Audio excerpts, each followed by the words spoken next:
Welcome, everybody. This is the Damon Friedman Show, which isn't just a podcast. This is a movement. And today we're going to be delving deep into a subject that's near and dear to my heart. And what is that? Leadership. Oh my goodness. I'm going off the chain on this because there's a reason why I am doing this podcast today. Leadership is not about titles. Listen up. It's not about authority. Listen up. It's not about power. Listen up. It's about action, man. It's about making tough decisions, standing firm in the face of adversity, and committing yourself to a mission greater than yourself. Now, I'm going to tell you right now, I have seen some of the most toxic leadership that's out there. People think they're doing good based off of their perspective, but they have no self-awareness on how toxic they really are. And there's different forms of toxicity. I'm here to tell you that. Okay? For years, I have led warriors. I served 20 years, first in the Marine Corps. I learned about the leadership attributes in the Marine Corps as an officer. They set the standard, no doubt about it. Marine Corps officers, they know what it means to lead. What are the characteristics? What are their leadership traits? Then I crossed over into special operations and special warfare. Man, I'll tell you, I led some of the most elite warriors on this planet. Some of the toughest conditions in the world. Some of the hottest places, the most dangerous places, required really good leadership, not just at my level, but those that I was commanding, those that I was leading. A mistake, boom, it's somebody's life. But in the same vein, everyone out there they got a job to do and they need good leadership. There are people in companies for years under some of the most toxic leadership, and they deserve better. Here's the deal. In combat leadership, the differences between life and death, and here's the truth, whether you're in the military, whether you're in corporate America, the business world, or doing something very unique in the community and in nonprofit work, the same principles apply. And today I'm going to walk you through what leadership in action really looks like. Because at the end of the day, leaders don't just talk, they engage, they fight, and then they inspire. So let's just get started, because this is the first of many that I will be talking about when it comes to leadership. All right, segment one. I like to call this the warrior mindset of leadership. So leadership isn't about sitting back and delegating. You know those kind, right? That they have this power finger and they just tell everybody what to do, right? And then they just kind of go back and to their office and sit on their chair and whatever, and let everybody else do the work. No, it's about setting the standard through action. It's about having discipline. It's about service. I've served with some of the most incredible people in the world from all different walks of life, black and white, Hispanic, Asian, Catholics, Christians, atheists, agnostics, all different people. 6'5", 5'5". I mean, I have been involved in some of the most incredible situations with the most incredible people in the world. The best leaders that I've ever known didn't just give orders. They were out there, shoulder to shoulder with their teams, grinding through the toughest battles. And just so that you know, for all of you listeners out there, and my military brethren understand that, leadership isn't about those that are just above me. So I retired out as a lieutenant colonel in special operations. There were some of the most incredible leaders that mentored me that were enlisted, especially chiefs. Not just officers, not just full bird colonels, not just general officers that mentored me. You know why? Because here's what defines a true leader. You ready for this? One, you lead from the front. And no matter where you are and what you're doing, whatever your job is, you can lead from the front. You cannot ask people to do something that you yourself are not willing to do. In special operations and combat control officers, that's what I did as a special tactics officer. Most of the people in special operations know about CCT, combat control. They go through the same pipeline. I'm going to tell you that it's brilliant. I'm glad that they do it because they have an intimate understanding and appreciation of what the enlisted men do. It was the best experience for officers to truly understand what the enlisted go through. Even in combat, I had the honor to be a JTAC, a Joint Terminal Attack Controller. So it's an advanced level capability that combat controllers have. It's the massive air power. It's dropping 500-pound, 2,000-pound bombs, Hellfires, Gatling guns, howitzers, 105, 155. Man, I'm telling you, it's awesome. We got a chance to do that. They let me out of the special tactics, operations center, the stock, and I was able to roll with some of the most elite units. Green Berets, Navy SEALs, MARSOC Raiders, SEAL Team 6, Delta. And it cost me. It's the reason why I have made, some of the toughest decisions that cost me medically. I was injured, still struggling over some of the injuries that I experienced that I have today, but it's worth it. Why? Because my men went through the same experience. Enlisted men and women hate it when the officers aren't willing to do the hard stuff, yet they ask their men to do it. And I need you to be honest with yourself. I need you to be transparent. Are you one of those people? Are you one of those leaders? I'm going to tell you, when you lead from the front, it's how you garner respect. People don't just follow words, they follow action.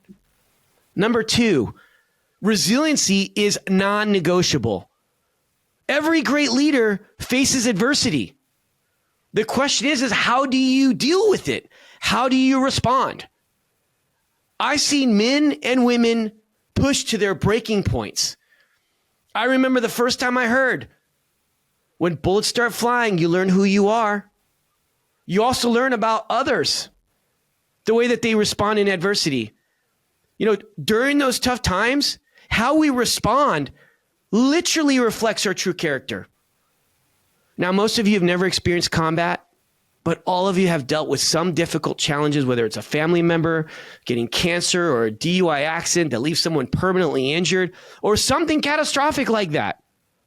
All of us deal with something. Nothing worse than working for a company your whole life just to get dumped and then you don't get the benefits. How do you respond to that? Again, how we respond dictates how others follow. If you lose your bearing, then it's easy for others to follow suit. If you're a leader, you're held to a higher standard, which means that if anyone has to maintain their cool, it's got to be you. It begins with you. It's taking on that responsibility. And again, you don't have to be the boss. I talk about the difference between positional power versus influential power. You don't have to have a position to lead. All you have to do is start learning how to lead yourself, and then people will follow. You become an influence, a powerful influence for others. They see it, they observe it. People are watching. They see and listen to every move you make during duress. Your people are watching how you handle adversity. That's what determines the strength of your team. If your team is falling apart, maybe you should ask yourself, because I always say, look at the mirror, leaders. Begin with you. Are you doing the right thing? Are you doing the right stuff? Are you leading from the front? Look, these things are super important, because if you're not, if you're losing your bearing, if you're emotional, if you're talking before you think, then you may be messing up. I was there. This podcast is for me. It's a constant reminder of what it means to be a leader, the heavy responsibility, the burden of being a leader. It's not for everyone. It's not. Being a good leader is hard. It takes work. Third, discipline over emotion. Listen to me, friends. Motivation is temporary.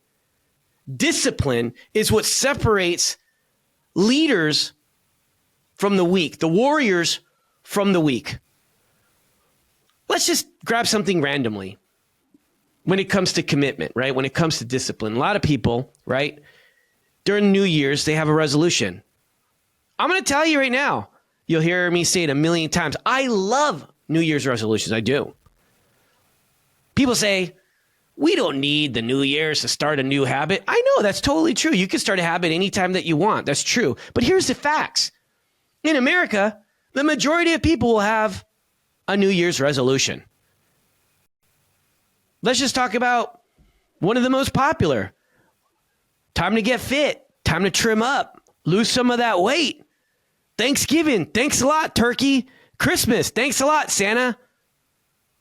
Still don't know about Santa. Just throwing it out there. Most people start, and by February, whatever they set out to do is done. D-U-N. What did you want to do? Man, I want to run a marathon, man. 26.2 miles. They go out, they buy the shoes. They got all the gear, Neon this, Nike that, right? You know them. They got all the cool apparel that the world champions are wearing.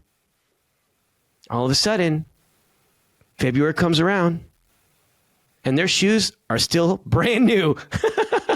Still brand new, man. What happened to the marathon? What about doing jiu-jitsu? Man, that's my thing right now. I'm all in it. Thanks a lot, Jocko. Appreciate it, We Defy. Call out. I started doing jiu-jitsu, man. And I remember all the people that started in January. Everybody was there. A few months later, I'm like the only dude that started.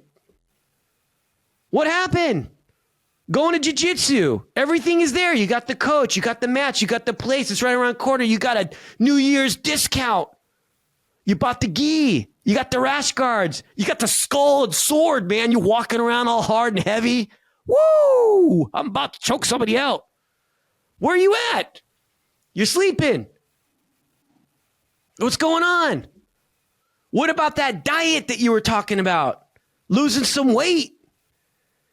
Man, you're counting all your calories, drinking all your powder. You got buckets upon buckets. You got all this new high-speed nutrition that nobody's ever heard about. That's going to help you kind of it's just going to fall off.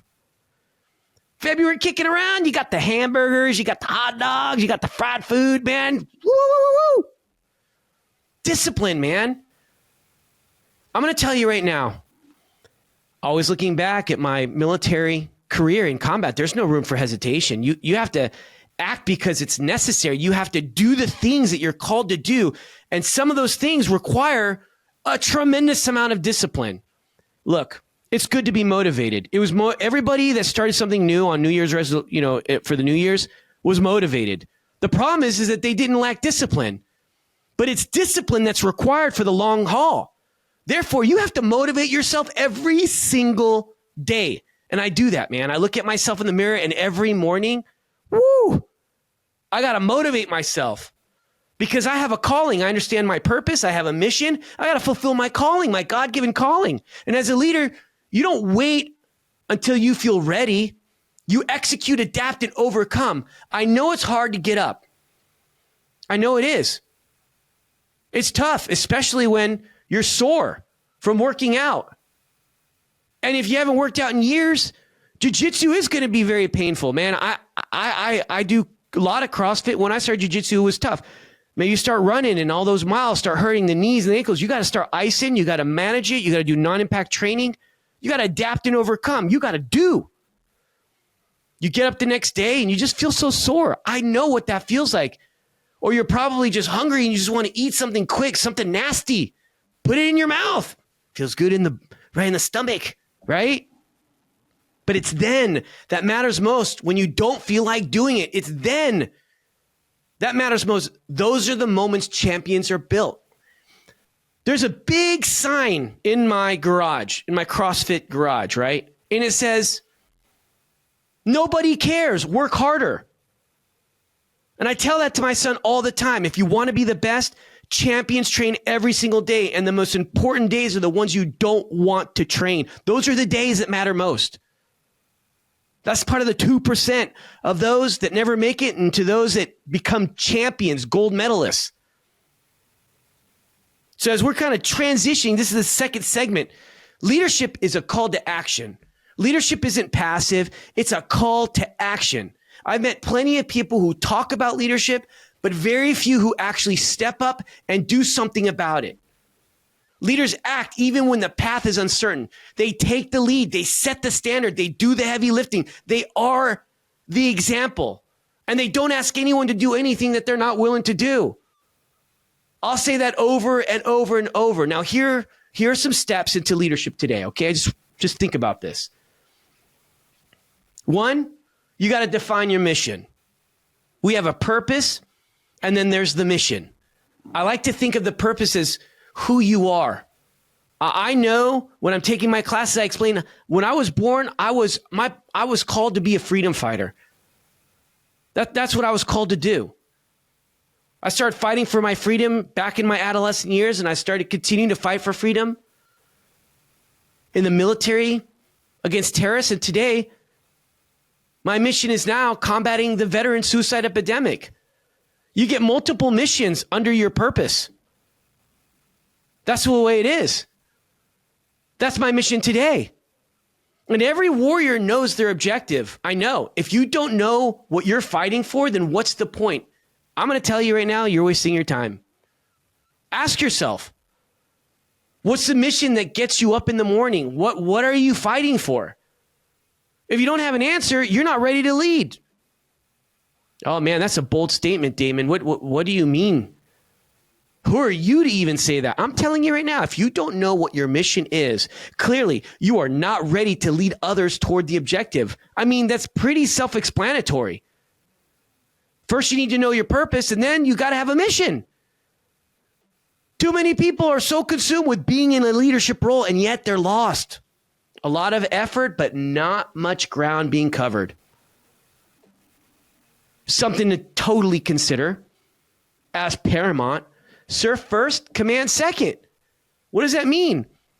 Leadership is not about control, it's about service. The best leaders I've known were the ones who put their teams first. They fought for the people, not for themselves.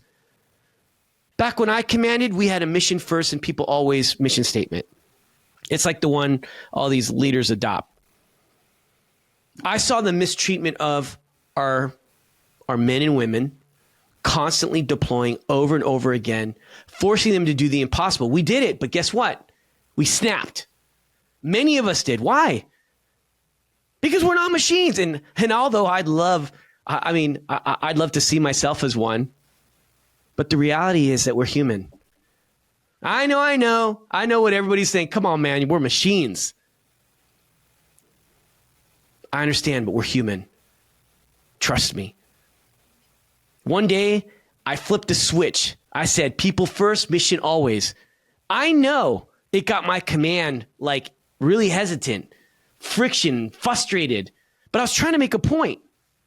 We all know that the mission is why we're here, but can I ask, can we take better care of our men and women for the love of our Heavenly Father in heaven? Is there a way that we could treat our people better? You want to lead? Remember how you got there and take care of your people. Serve them. Third thing is make bold decisions. Leaders don't wait for the perfect moment. They act. When I was in the Marine Corps in boot camp, I learned about the 80-20 rule.